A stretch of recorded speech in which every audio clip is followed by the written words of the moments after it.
Well, the Bronx is many things, and chief among them, the birthplace of hip-hop. So it's fitting the Universal Hip Hop Museum will call the Bronx home when it opens in 2023. But fans can go see an evolving exhibit right now. We checked it out and talked to some folks who were instrumental in making what will be the world's first museum of hip-hop music and culture a reality. The Revolution Hip Hop exhibit is a mix of old and new. Interactive displays, videos, vintage 45s, street style, original concert and party flyers, even a recreation of an old school tagged up subway.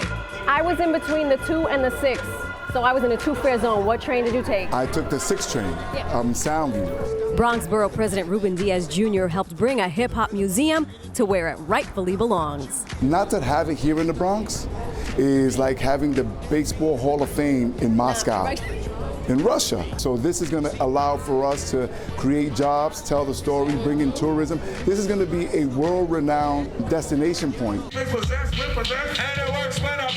The BP has been a lifelong hip-hop fan. He showed us some moves and even spit some rhymes.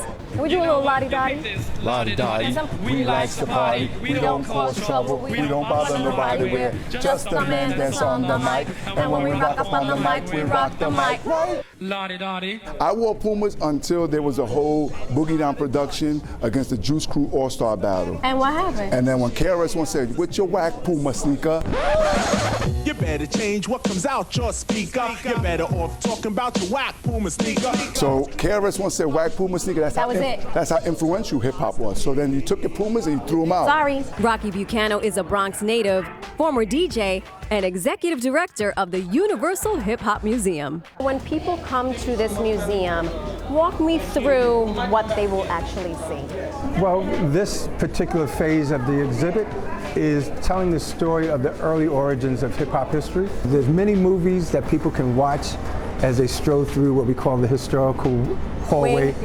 We call this museum the fifth element of hip-hop, knowledge, because we're actually passing knowledge on to the community.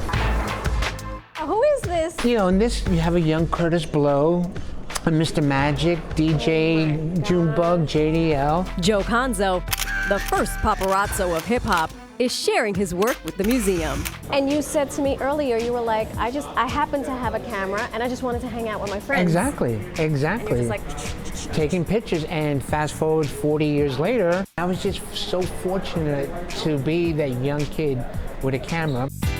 One thing that I would say about hip hop, it's the single biggest bridge when it comes to the racial divide. Yeah. It's the reason why a white girl from Texas can relate to a black boy from Brooklyn. Correct. In about 2 or 3 years, you're going to see the best museum in the entire nation, the Hip Hop Museum, right here in the birthplace of hip hop, the Boogie Down Bronx. Peace.